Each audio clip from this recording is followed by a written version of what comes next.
Pump it up, pump it up. Trae. Come on, come on. With Trae. Pump it up, pump it up. It's the day with Trae. This is the day to gain inspiration, to make a positive change in the nation. We're inviting you to partake in conversation, to raise your vibration. It's the day that we will all celebrate all of our peeps that make this thing elevate. Watch the negative fade away, cause it's the day with Trae.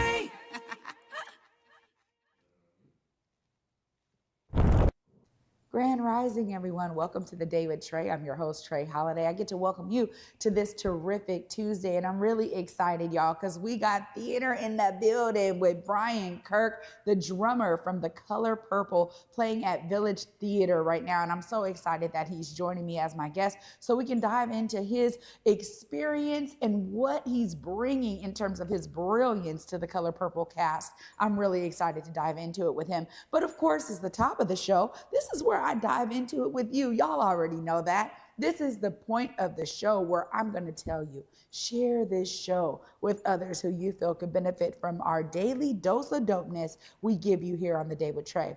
And as always, if you can't watch us, you can always listen to us as well. Anywhere you find your favorite podcast, just search Converge Media Network and The Day with Trae, and you will find us on your favorite platform. Now, before I get into it with Brian here, I want to tell y'all that there's something so special about our community theaters. Now, I've talked about this several times, but one of the things that, really strikes me is we have a lot of them throughout Washington State, meaning that there's a lot of different amazing casts and crew that are bringing these stories to life for you, trying to make it easy for you to access them right there in your neighborhood, right? And so I talk about some of the major venues all the time, especially venues here in Seattle, but there are so many amazing community venues that are putting together phenomenal shows, great cast, great crew, amazing sets. And for me, it's all about what live performance can bring in terms of storytelling. Now, when we think about some of the classics that really circulate to our venues, we see some of these amazing classics pop up every now and then. But I'll tell you this much, there is something unique about live theater because it really depends on who is on that stage, right? And so you get a different experience based on this cast or this set or that set. And the beauty is that when we think of storytelling, I was just having this conversation with my son, that it's so special to see the twinkle in the eye of a young person who realizes when I read the book and then I watch the movie, I'm getting two different experiences. And that is what drew me into my love for reading.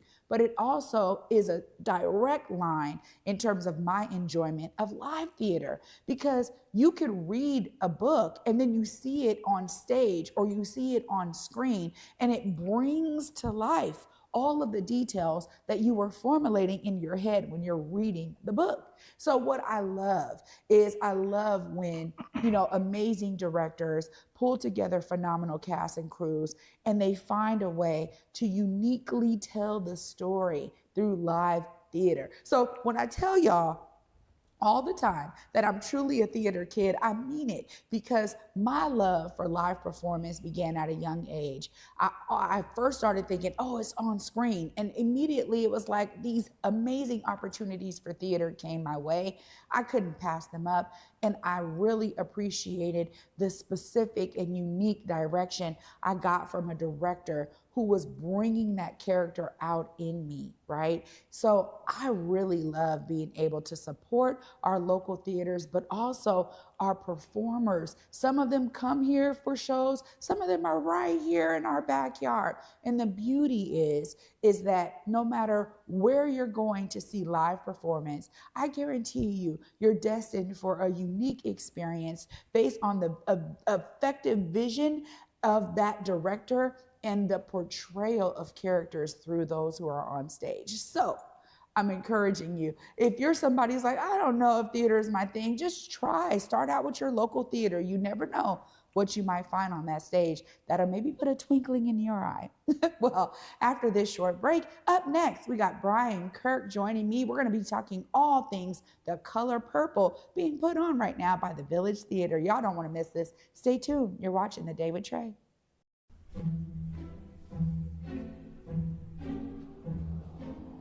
Pacific Northwest Ballet is thrilled to be back on stage with your favorite holiday tradition, the Nutcracker.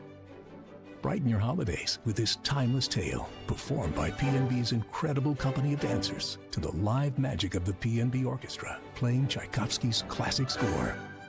Treat your loved ones to the Nutcracker at Seattle Center's McCaw Hall. For tickets, visit pnb.org. In Seattle, it's more than just coffee. It's community. At the station, we brew more than just your favorite cup. We brew connection. From Beacon Hill to Columbia City, we're a space for artists, activists, and everyone in between. A place to gather, create, and simply be. Whether you need a quiet place to work, a lively spot to meet friends, or just a moment to unwind, find your place at the station. More than coffee, it's home. Visit us in Beacon Hill or Columbia City. The Station, where community happens.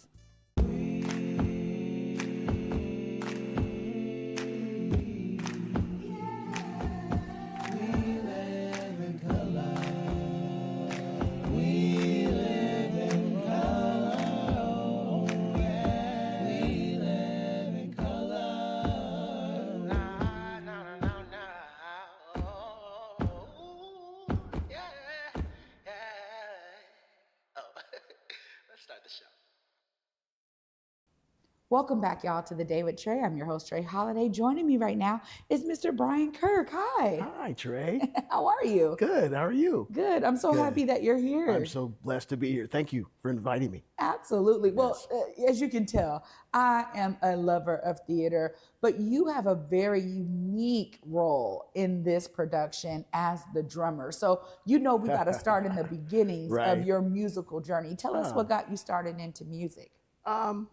My father is a drummer, was a jazz drummer, and played many of the musical theater and shows in Indianapolis. So I started playing drums when I was about 6 or 7 or 8. Started seriously studying about 13, and I studied at college, privately as well as college, and I have a degree in classical percussion, and then I have also a master's degree in jazz contemporary studies from NYU. Wow. So I just did a lot of playing in the Bay Area because I'm from San Francisco. I was born in Indianapolis, with San Francisco. And having my dad, all the musicians that he played with, come over to the house all the time and play and show me how things are done professionally as well as having fun doing it. The bug hit me and I just continued to practice and play and get experience. Wow. So. I'm going to tell you, there's something really special because as soon as you were sharing that, my mind goes into visual mode. Okay. So I'm seeing you as a young kid, you got the professional musicians that just coming over to your house, everybody eating dinner and sitting there having like a jam session. They were jamming, yes. And and not only dinner, had a couple of pops, but they're trying to outdo each other. My dad had a organization called the Percussion Pool, where he got all the drummers in San Francisco together to get together and have food, like you say, food and good times, bring the family kind of thing. And so they would all come by the house. There'd be a set of drums downstairs in the basement, but he also had snare drums where you could play brushes. And so the guys would try to outdo each other and, and laugh and talk. It was a really great experience growing up in San Francisco with my dad being a musician, plus a musical educator. He was an educator as well. So. But then you really followed in his footsteps in such a unique way, taking it all the way through a master's program and understanding like the mechanics behind music. Yes. Tell us how that really informed your approach to drumming. Having studied with my dad and not taking it serious enough at age 6, he gave up on me. But then at 13, I really, having the environment that I grew up in, I kind of knew what had to be done. Mm-hmm. And so I got really serious about it, actually living in San Francisco and enjoying the music of Tower Power and Cold Blood and all of the funk bands in that era in the 70s and 80s. And so I started studying, and I studied drums with Chuck Brown, who was David Garibaldi's drum teacher of Tower Power. And so I studied with Chuck for 7 years, and the discipline that he taught me, and he told me, if you do this stage, this step, you know, you keep going, you practice, I give you a little bit more, you come back and practice, and then you give me your album, and I put it on the wall. He had a chalkboard well full of albums from Tower and Santana, because Michael Shreve studied with him. So that inspired me. And just being around all the players at college that were really, it's a big competition between percussionists and drummers. Who's going to be in the first band? Who's going to be the first chair in the percussion ensemble or orchestra or concert band, that kind of thing. So it was just my dad said, the bug got you, you don't have to worry about you anymore, you know, as a teenager. He was able to go, okay, Yeah, I can okay. rest, I concur, you got it now. You got it, you know, you understand it now. So I had all the literature. I mean, he was a music teacher, plus he had just so much music. He was a student of history. And so I had books and everything I needed to do. So I took care of business because it was something I wanted to do. Well, you know, the love of it is really always going to be the driver. Yes. I try to really instill that in my sons, that when you find that love of something, your purpose begins to formulate around that. And the beauty is that you have the ability to make it your own, to make Yes. that path your own, which is sounds like you definitely did. Yeah. But when you think about taking all that you learned, right, in school and through all of the experiences and relationships, then you start doing musical theater yourself. Tell us about that kind of transition. Did you do other things like be in a band or things like that in between? Or tell us a little bit more. Once you got out of the educational environment, how did it manifest for you to now be on stage for The Color Purple? Well, the training I got in San Francisco was literally playing in garage bands and funk bands around the area. And so when I studied at City College in San Francisco, with Dr. David Hardiman and others, I started to begin to reach out to theater people, because I always liked theater, always liked musical theater. It's always been something I love. And so I reached out to David and other people about getting experience in musical theater. So I started volunteering and playing in shows in around San Francisco, Chorus Line, Dreamgirls, all these little local productions of these particular shows, a Music Man. And then I got a job at Great America, which is now Six Flags, Great America Amusement Park, and I got to play the musical theater shows in Great America. So I was hired in, I was still in college, I think it was 81 and 82, where I got to play the Music Man. I got to play Evolution of Rock, which is 8 shows a day, 6 days a week. And then Music Man was every 8 shows a week, and over 400 shows. So I got to really experience of being in a pit, as well as not really being on stage at the Evolution of Rock. I was in kind of the house band, because that was when they actually eliminated horns and they played with the rhythm section with a tape. Wow. So they're trying to save money, right? And they did, I guess. And so we actually played with a tape, and it was a variety show of what they call the evolution of rock and roll, all the way through the 50s, all the way through the 80s. We kind of, I think the closing number was Celebration by Kool and the Gang, right? Yeah. That was, everybody's going crazy. But that experience just led me to other experiences around the Bay Area. And then I just said, you know what? I kept playing around, and Fred Berry hired me to play for Gladys Knight and the Pips. So she came to the Paramount in Oakland, the whole family, and it was a wonderful experience. And I was playing vibraphone, timpani, tambourine. Her sons played congas. Bubba played congas, her brother. But I had all the miscellaneous percussion, and it was a lot of fun. I mean, it was like a really pressure cooker, because it was only 3 nights, but I literally handled it. And I was like, I gotta go to New York. And so I made plans to go to New York in 1986. And I went to NYU in 88. So yeah, that experience just taught me a lot. So then what brought you here to the Pacific Northwest? That's interesting you say that. People always ask me when I first got here. I've been here 30 years. I was on the road with the Pointer Sisters' Ain't Misbehavin' show. We did 42 cities in 11 months, 8 shows a week. The Pointer Sisters wanted to literally say that, okay, we can do musical theater. We have the chops, of course. We're not, you know, and they developed themselves into triple threats. They could always dance, but they really had to learn to show Amos Bay, the Fast Waller show. So I did a month of rehearsals in New York, and we went on the road and opened like September 13th of 1995. And as I was traveling, I realized that the family was being neglected. So it was a long time. So my wife, we had just had our first child, and then the second one's on the way.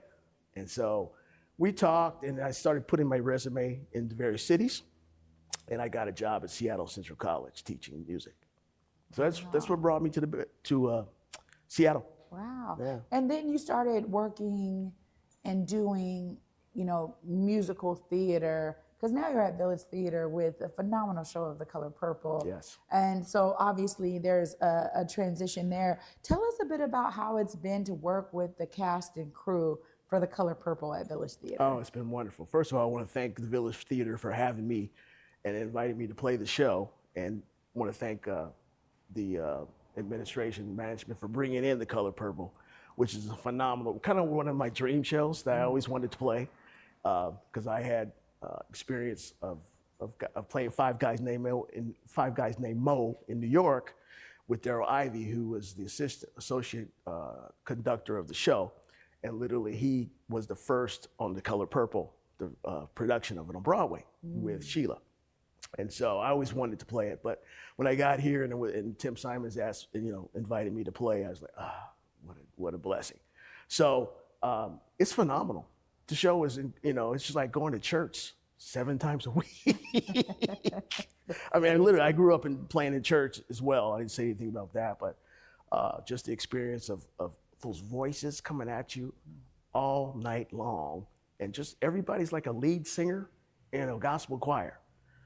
But they all come together and blend really well, and the orchestra's fantastic. I mean, it's just like Tim Simons, the pianist, he's amazing. I mean, I've been in New York, and I played Black and Blue, Sir Roland Hanna, and a bunch of people, but he's one of the best pianist conductors I've ever played with. Wow. So that's saying a lot about this crew. What I love is that, when we hear the inner workings of, cast, crew, and everyone coming together, it really is a draw to come and see it. Because again, I think people have this conception, especially with, some of our classic shows, like The Color Purple. We're like, oh, okay, I read the book, I've seen the movie, I saw the movie 2.0, Yes. I've seen it in a play before. And so sometimes people are like, oh, I've seen it. But that's what I love, is that when I was talking earlier about the unique nature of bringing talented individuals together, it's not the same. So I love that you're talking about this in that way. And how is the audience receiving the show so far? Oh, from the sound, I can't see them, but from the sound of it, it sounds like it's amazing. They just really love it. I mean, I can tell that they're getting jokes. They understand the situation. They feel the heartache of Celie, the passion of all the actors in the show, and yet they're drawn in. They really are. It's an amazing show. It really is. I can't wait to see it. You got me so excited. I'm going to tell you, Brian, you got me excited for sure. But I always got to give folks time to make sure folks know, how do they come and see this show? Y'all have 2 different theaters you're going to be in. So I want to give you time to look right in the camera, let folks know how they come and see The Color Purple from Village Theater.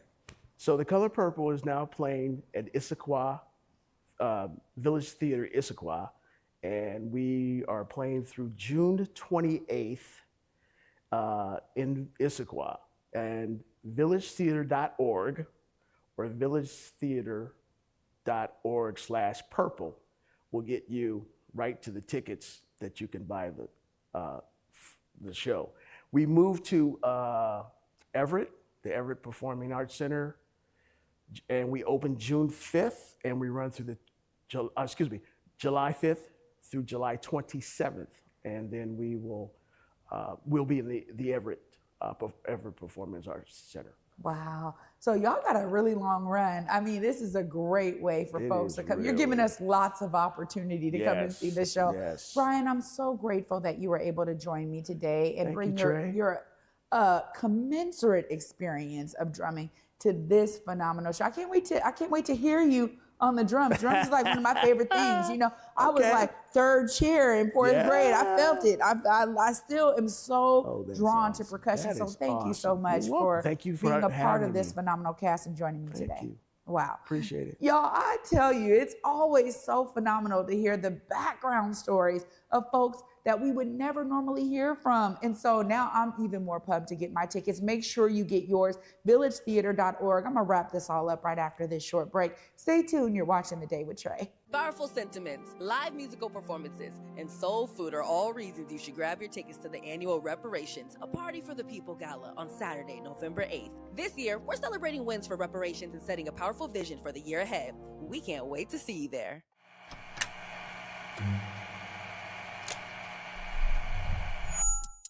Hello, welcome to Elite Insights with Carlos Imani. We're looking to offer an in-depth look at event production industry through the lens of client experiences and joint successes. The podcast will emphasize guest interviews, focusing on client discussing their fields and reflecting on their collaboration with Elite Collective.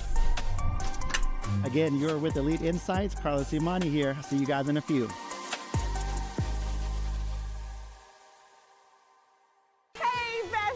What is a bestie? I like you. She's fun. It's about to be a good time. She's always looking out for you. Since you're my bestie, I will handle it for you. She makes you think. Here to uplift and empower. She's always encouraging. You are that girl. Chelsea Edwards, your bestie in daytime. I get the spiritual moments. Chatting with Chelsea. New episodes weekdays at 5:30 or stream anytime on Fox Soul.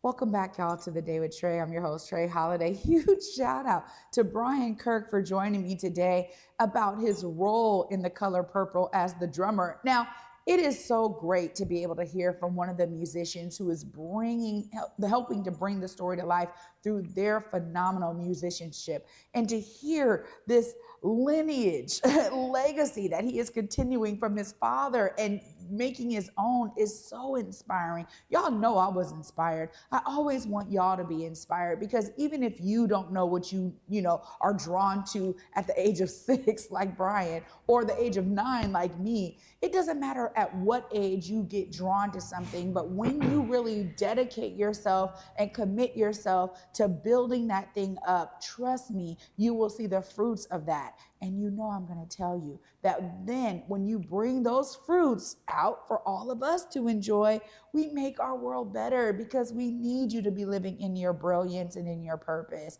So I really want to thank Brian for bringing his inspiring story right here to The Day with Trae today. And I'll be back with y'all tomorrow. Until then, at 11 a.m., y'all. Peace.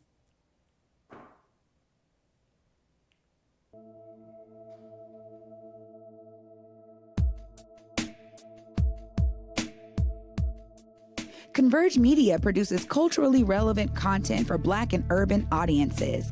Our coverage is raw, transparent, and objective, praised by community leaders, government officials, and residents. Support Converge Media today via Venmo, Cash App, or PayPal at Converge Media.